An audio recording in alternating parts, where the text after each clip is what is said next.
Assalamu alaikum wa rahmatullahi ta'ala wa barakatuh. Alors j'aimerais attirer votre attention, mes chers frères et sœurs, sur une problématique qui m'a préoccupé, à savoir la question du caractère créé ou incréé du Coran. Alors mon objectif n'est pas de réveiller une dissension qui appartient aux temps anciens. Mon objectif est justement d'extraire une sagesse de cette dissension-là, qui a opposé deux groupes de notre communauté musulmane, à savoir les Asha'ira et les Salafis. Alors les Asha'ira, afin de pouvoir préserver le caractère parfait de la parole d'Allah, qui est un attribut divin, ont soutenu le fait que le Coran, comme nous l'avons aujourd'hui, n'est que l'expression de la parole d'Allah subhanahu wa ta'ala. Ceci en s'appuyant sur les vers d'un poète chrétien, Ibn al-Akhtal, qui disait « Inna al-kalam la fi fu'ad wa innama ju'ila al-lisanu ala al-fu'adi dalila » Certes, la parole est dans la poitrine, et la langue n'est que le témoin de l'extériorisation de cette dernière. Pour eux, la véritable parole divine est intérieure. Le Coran n'est que l'expression de cette parole. Vous avez de l'autre côté les salafis qui considèrent que le Coran étant un attribut divin et que Allah étant incréé, nécessairement le Coran est la parole incréée d'Allah subhanahu wa ta'ala.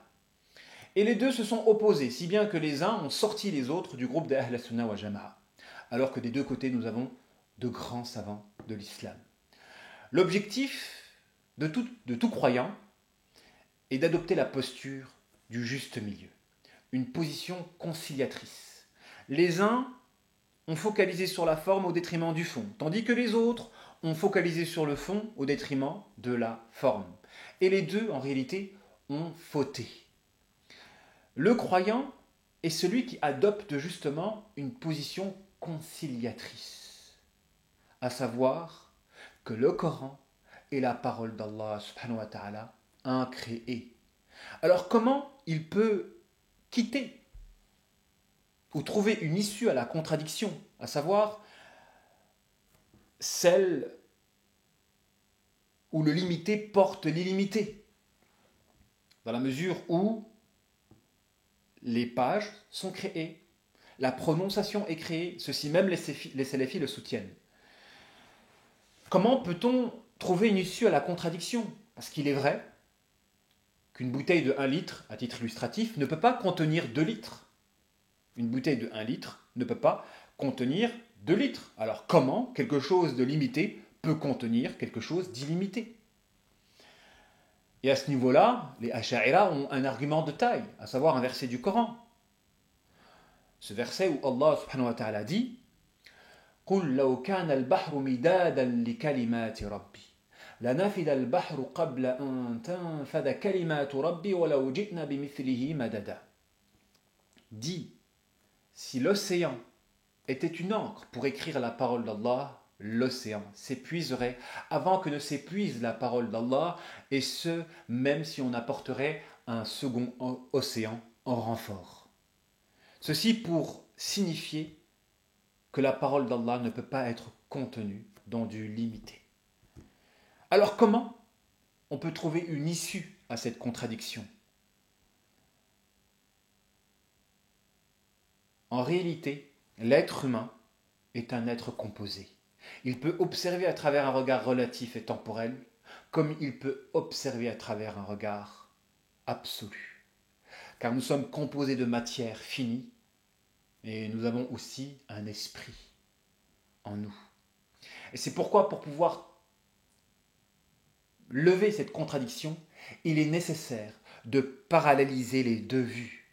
De la même manière que pour la question du destin, l'être humain sent qu'il est libre, mais sa raison le porte à conclure qu'il est contraint. Et il a le devoir de concilier ces deux postures, à savoir qu'il est contraint d'être libre.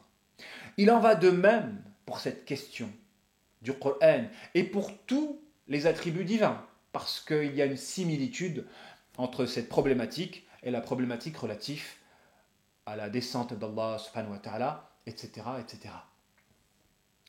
En réalité, nous avons le devoir de croire en ces attributs parce que le destin est un dogme auquel nous devons apporter foi. Le Coran est aussi une chose en laquelle nous devons croire, car il est miraculeux en lui-même, dans le sens où il porte l'infini.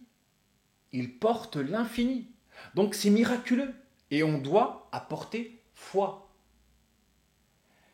Et c'est pourquoi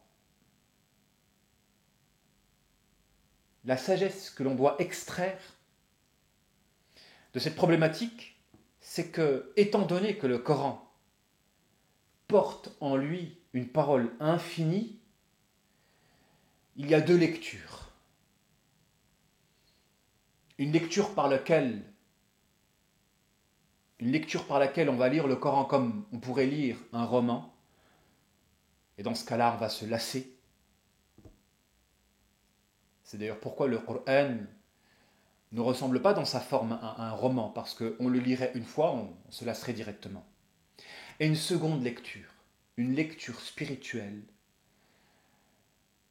par laquelle on peut accéder à l'infini. Car le Coran, dans toutes ses parties, dans tous ses versets, en réalité, porte en lui une porte qui mène vers l'infini. Et c'est cette seconde lecture qui témoignera que l'on lit véritablement la parole d'Allah subhanahu wa ta'ala, lorsque par notre lecture limitée, nous parvenons à accéder à l'infini. À travers cette problématique, il y a de quoi distinguer deux lectures. Une lecture par laquelle on peut se lasser, une lecture par laquelle on accède à l'éternel. Wassalamu alaikum wa rahmatullahi ta'ala wa barakatuhu.